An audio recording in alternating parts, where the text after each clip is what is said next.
Buenos días. Continuando nuestras pláticas sobre espiritualidad inmanente, vamos ahora a tratar de concretar un poquito más el contenido que hemos venido discutiendo. Hemos estado muy teóricos tal vez, pero bueno, es importante esta comprensión. Recuerden que una parte esencial del universo es justamente la capacidad de dar sentido. Entonces, toda esta teorización tiene que ver con el dar sentido. De hecho, es esencial entender qué es lo que sucede en el camino espiritual, sobre todo cuando las cosas van mal. Cuando las cosas se ponen difíciles o se ponen más que difíciles, una de los asideros a los que podemos agarrarnos es justamente a la posibilidad de entender qué es lo que sucede. Y una de las cosas que nos dañan más, que nos asustan, que nos angustian más, es no entender qué está pasando. Entonces, por eso estamos también dándole tanto tiempo a entender cómo funciona este tema de la espiritualidad inmanente, para tener este asidero, saber qué es lo que pasa. ¿Ok? Entonces, bueno, hoy vamos a hablar del espíritu, pero antes de eso tenemos que hacer una pequeña introducción, una segunda introducción. Vamos a hablar de ontología humana. ¿Qué quiere decir ontología? Bueno, ontología es el discurso sobre el ser. Entonces, el ser humano, desde una perspectiva inmanente, y por lo menos desde las tradiciones animistas, podemos decir que está conformado por 4 aspectos, que no son 4 cosas separadas, no. Es un tejido que tiene, como básicamente cualquier tejido que ustedes puedan ver en un telar, 4 lados. No le puedes quitar un lado a ese tejido, inmediatamente tendría otra vez 4 lados. ¿Cuáles son esos 4 lados? Bueno, primero obviamente es el alma, que es el espacio en el que somos un fragmento de esa realidad absoluta o de esa fuente originaria de la realidad, llámese en las distintas tradiciones, pues Olodumare, llámese Nzambi, llámese Wakantanka, llámese Taikyo en las tradiciones japonesas, en fin, tiene muchos nombres esa fuente originaria, y una parte de esa fuente originaria somos nosotros, y a eso vamos a denominarle de manera convencional alma. Un siguiente aspecto del que hablaremos a continuación con más detalle es justamente el espíritu. Como hemos dicho otras veces, la espiritualidad no es solo una cuestión de ideas, no es solo una cuestión de sentimientos, es una cuestión muy práctica. Y el espíritu, desde esta perspectiva, ¿qué es? Bueno, es una entidad que tiene su propia autonomía. El tercer componente, y luego vamos a hablar de esta autonomía un poquito más en detalle. El tercer componente sería el cuerpo, nuestra corporalidad, y finalmente el corazón, la psiquis. El corazón no en el sentido físico, porque pues, este es parte del cuerpo, sino en este núcleo de la psiquis, núcleo del pensamiento, núcleo de las emociones. Entonces son 4 aspectos. ¿Por qué? Porque también en términos ontológicos estamos conformados igual que esta jícara sagrada, esta jícara de la luz de la que hablamos al inicio de esta serie de videos, ¿no? Esta jícara tiene 4 aspectos, y hoy vamos a hablar del aspecto espiritual, del espíritu como ente autónomo, como ente que tiene la capacidad de accionar. ¿Cómo acciona el espíritu? Cuando el espíritu se mueve, el espíritu nunca se queda quieto, siempre se está moviendo, y cuando se queda quieto, pues se produce enfermedad en la persona. Cuando el espíritu se mueve, lo puede hacer de 6 formas básicas que se conjuntan y dan un total de 9 maneras básicas en las que el espíritu adquiere movimiento. Esta entidad que nos conforma, que es la que se traslada al mundo ancestral. Cuando morimos, muere el cuerpo, muere la psiquis, pero el espíritu permanece y el alma permanece, y se trasladan al mundo espiritual, al mundo ancestral, y de allá regresan otra vez. De eso hablaremos otro día con calma. Este espíritu puede salir del cuerpo y puede regresar al cuerpo. Estas entidades espirituales que nos conforman como individuo o que conforman el universo. Por allá anda mi perro atrás de mí, queriendo escuchar la plática. Bueno, un primer movimiento del espíritu, y a estos movimientos vamos a llamarle también de manera convencional, pero usted le puede llamar de otra manera si le parece bien, el trabajo espiritual. Trabajo en el sentido de movimiento, trabajo en el sentido de utilidad. Este movimiento es útil si podemos hacerlo o si queremos hacerlo útil. Entonces, un primer movimiento es justamente cuando el espíritu, nuestro espíritu, se proyecta, se irradia hacia afuera, pero no sale completamente del cuerpo.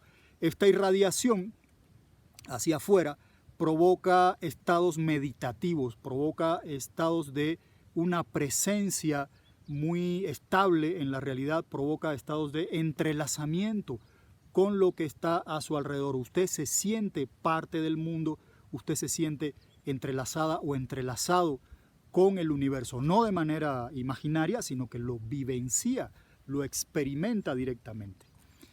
Un segundo nivel de esta salida es cuando el espíritu sale a medias, sale en una buena proporción, pero no completamente.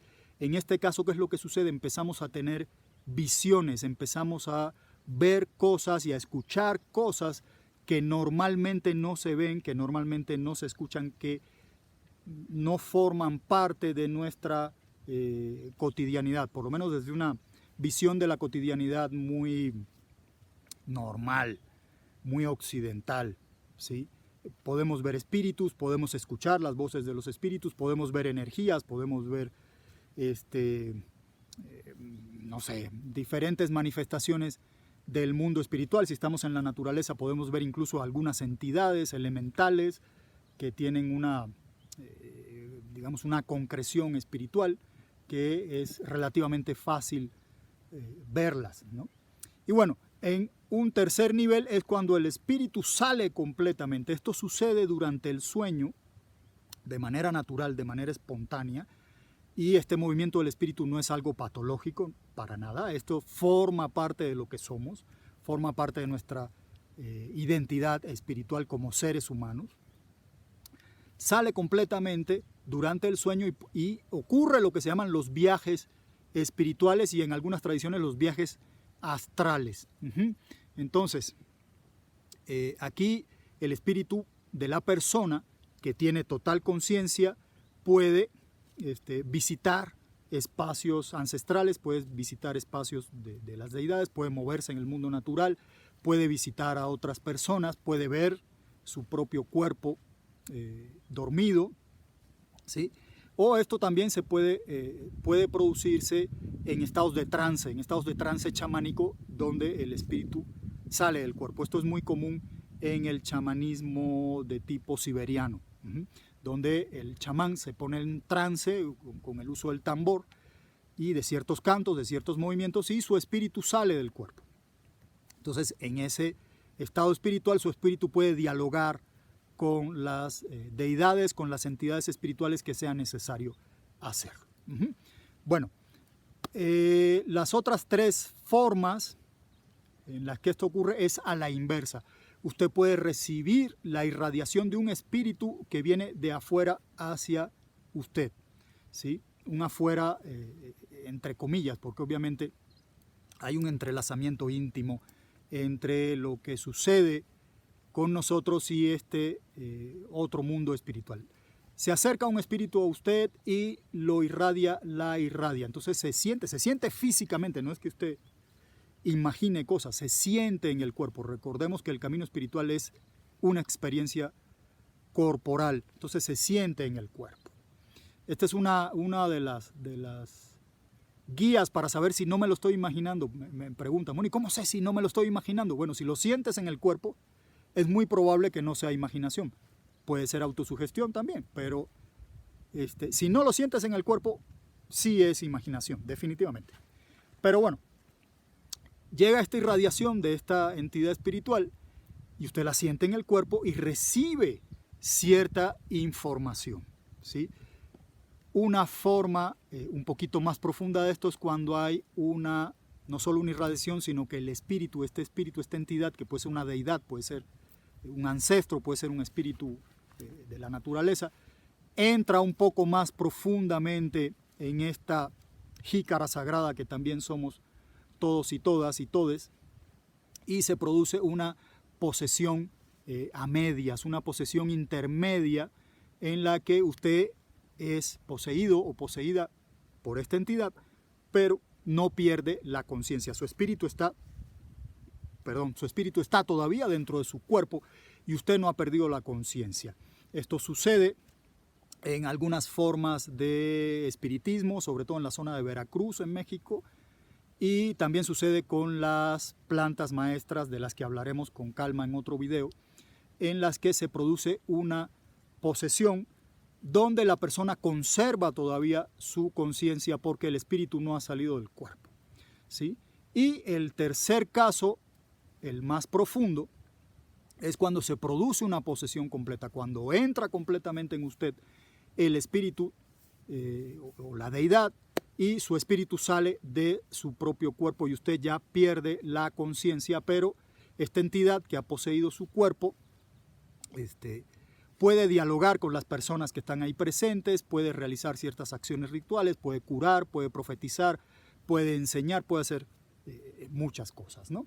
Entonces tenemos tres y tres. De un lado, cuando el espíritu irradia hacia afuera, cuando sale a medias, cuando sale completamente.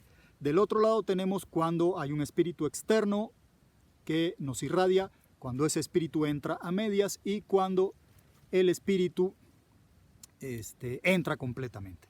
Si se combinan esos tres niveles, pues vamos a tener una salida del espíritu, una irradiación de mi espíritu hacia afuera con una irradiación, vamos a tener una media salida del espíritu con una media posesión y vamos a tener una salida completa del espíritu con una posesión completa. Y en ese caso tenemos los 9 momentos o los 9 estadios o los 9 tipos de trabajo espiritual.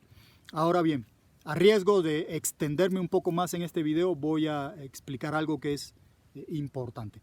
Todas las personas, absolutamente todas, tienen la capacidad de alguno de estos trabajos espirituales o varios. Algunas personas muy dotadas espiritualmente pueden hacer varios de estos trabajos. Pero lo normal para los seres normales, normalmente es uno de ellos, ¿no? Es importante definirlo, es importante saber, porque esa forma de trabajo espiritual es la que me permite a mí conectarme de manera íntima con el mundo espiritual, con el mundo de las deidades, de los espíritus, de los ancestros. Y también es importante porque si usted tiene el don de que su espíritu irradie y establezca este entrelazamiento vivencial, experimental con el universo a su alrededor, no es conveniente que usted trate de ser poseído o poseída por una deidad. Si lo intenta, pueden pasar dos cosas. Uno, que no pase nada y usted simplemente pierda su tiempo, o se imagine cosas que en realidad no están pasando, o que le vaya muy mal. No lo digo como amenaza ni para meter miedo ni nada de eso. Simplemente usted está tratando de ir en una dirección que no es la suya, que no es la que le corresponde, que no es la que con la que usted fue dotado o dotada desde antes de su nacimiento. Entonces es importante definir, y esto se hace de manera práctica, esto se hace de manera exploratoria inclusive, es importante definir cuál es el trabajo espiritual con el que yo estoy dotado, cuál es mi don espiritual. El don espiritual es la posibilidad de realizar uno de estos trabajos. Y bueno, lo dejamos aquí y en próximos videos veremos otros temas. Como siempre, les envío todas las bendiciones y mi agradecimiento.